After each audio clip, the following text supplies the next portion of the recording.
Na NBA, o pior que pode acontecer com seu time não é necessariamente ficar na parte de baixo da tabela numa temporada específica.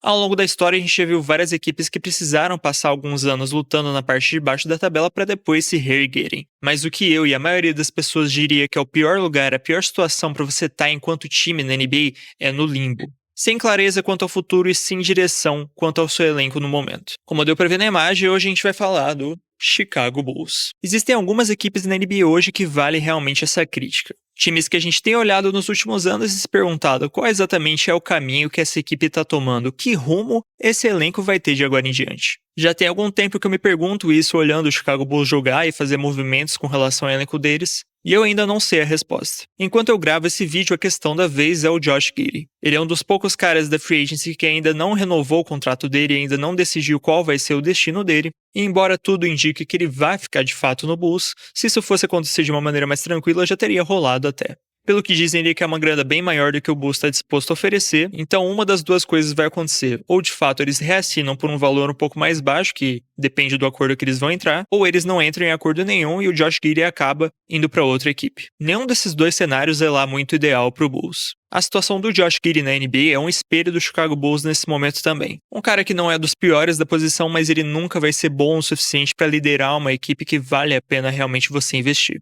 Ao mesmo tempo, se você perde ele de graça também, é uma situação muito ruim. E se o problema fosse só Josh Giddey também tava de boa, mas vamos olhar aqui pro elenco deles e perceber uma coisa. Kobe White hoje é um dos dois principais jogadores lá? Provavelmente. 25 anos, já tá bem claro quem ele vai ser na NBA e não é uma estrela apesar de ser bom jogador. O mesmo vale pro Ayo Dosunmu, também 25 anos, também acho bom jogador, mas longe de ser um cara, a gente nem sabe se ele tem de fato nível para ser titular num time que busca realmente brigar por título. O Patrick Williams, apesar de só ter 23 anos, já deu pra ver o suficiente dele na NBA para entender que ele não vai ser o jogador que estava projetando. O Coro já tem 24, Kevin Huerter 26, Zach Collins 27, Jalen Smith 25.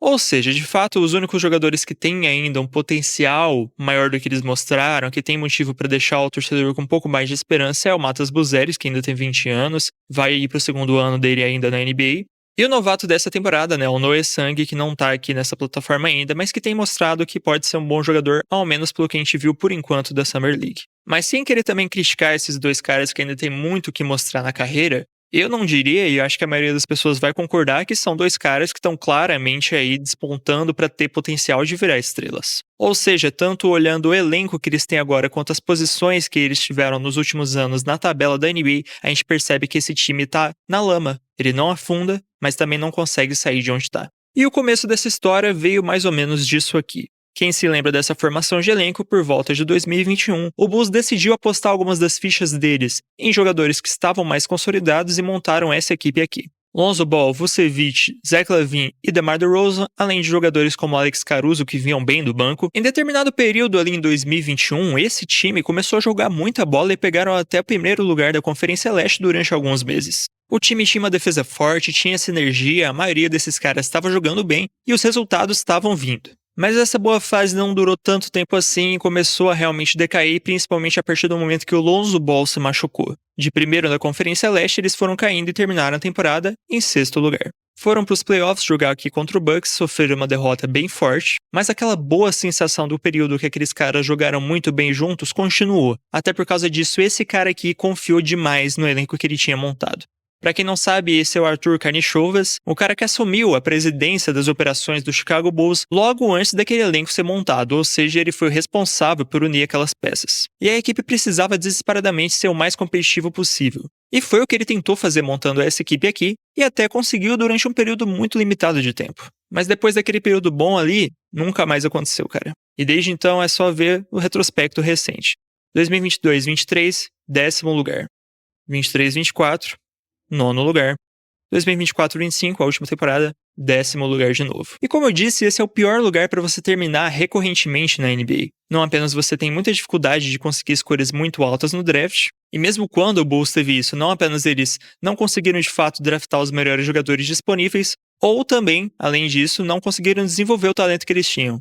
Enquanto isso, esse core aqui principal foi perdendo valor cada vez mais. Esses jogadores que estavam voando naquela época anteriormente começaram a perder valor e enquanto isso o salário dele só aumentava. Então depois de muito tempo já se passando, esse cara finalmente percebeu que não tinha mais como ficar com aquele elenco. Depois de tanto 10º lugar, 9º lugar, a partir do ano passado ele realmente percebeu que algo tinha que mudar. Só que lembra quando eu falei que esses jogadores foram perdendo cada vez mais o valor deles? O DeRozan, em determinado momento, foi considerado um dos melhores jogadores da posição dele na NBA enquanto estava no Chicago Bulls. O Zach LaVine foi All-Star nesse período. Então era de se esperar que eles conseguissem boas coisas em retorno quando trocassem esses caras, certo? Errado. No caso do DeRozan, tudo que eles conseguiram foi esse cara aqui, o Chris Duarte, que sequer tá no time mais, e 2 escolhas de segunda rodada. Pela saída do Zach LaVine vieram Zach Collins, Kevin Huerter e Trey Jones. 3 caras absolutamente secundários na NBA hoje. E uma escolha de primeira rodada que já era do Chicago Bulls, eles tinham trocado já, na verdade. Assim, no peso geral da balança, comparando com o finalzinho daquele núcleo de Zach LaVine e DeMar DeRozan, tá praticamente igual. Um time para ficar em 9º, 10º lugar, e não se reforçaram nessa janela de free agency ainda, pelo menos podem inclusive acabar perdendo o Josh Giddey ainda. A única movimentação que, além da renovação do Josh Giddey, está sendo especulada envolvendo o Chicago Bulls é talvez assinar com o Jonathan Kuminga, que pode acabar saindo do Warriors nessa janela ainda. Mas apesar de ser mais jovem do que aqueles outros jogadores, ele tem 22 anos ainda, e ter até bastante talento e potencial, de novo eu faço a pergunta para vocês. Ele é um cara que vai virar uma estrela de uma equipe da NBA? Por enquanto, eu tô tentado a dizer que não, e não sei quem vai fazer isso. E aqui que a gente chega no meu ponto principal, por isso que é tão difícil você ficar recorrentemente tantos anos naquela meiuca da parte de baixo da tabela. Tirando 1 ou 2 jogadores que a gente ainda não viu de fato num potencial realmente mínimo que eles podem oferecer, que a gente tá especulando um futuro para eles, os outros jogadores que tem nesse time, nenhum deles passa uma confiança de que pode ser uma estrela de verdade na NBA e realmente catapultar o Chicago Bulls para o tamanho que eles realmente tiveram antigamente. Se olhando em retrospecto para aqueles movimentos anteriores, eles tivessem agido de forma mais contundente, por exemplo, trocado o DeMar DeRozan no momento certo, o Zach LaVine no momento certo, apostado realmente numa reconstrução em vez de ficar nesse vai e vem, provavelmente agora a gente já estaria especulando esse time do jeito que a gente olha para outras equipes que de fato viveram situações muito ruins.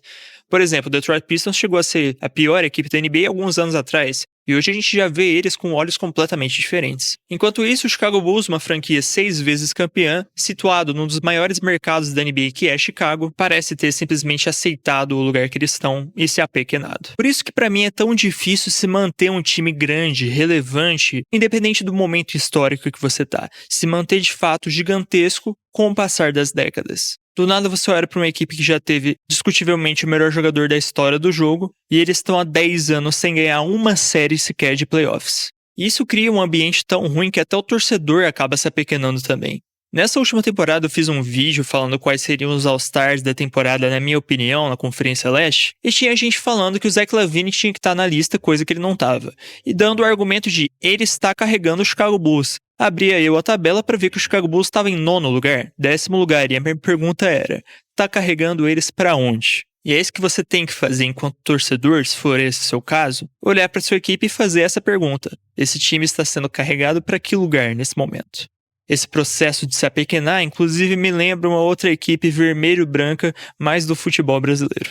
Se você gostou desse vídeo, deixa o seu like aí, comenta o que você acha da situação do Chicago Bulls, comenta também se você for torcedor e tiver uma visão até talvez diferente da que eu tô tendo. Segue a gente se você é novo e gostou do vídeo também, por favor. Dê uma olhada também nas nossas modalidades de apoio aqui no YouTube. É um precinho minúsculo e rapidinho, você ajuda bem fácil o canal e a gente agradece qualquer tipo de apoio, fechou? Fica de olho nos conteúdos, tem coisa nova saindo todo dia. Um abraço e até mais.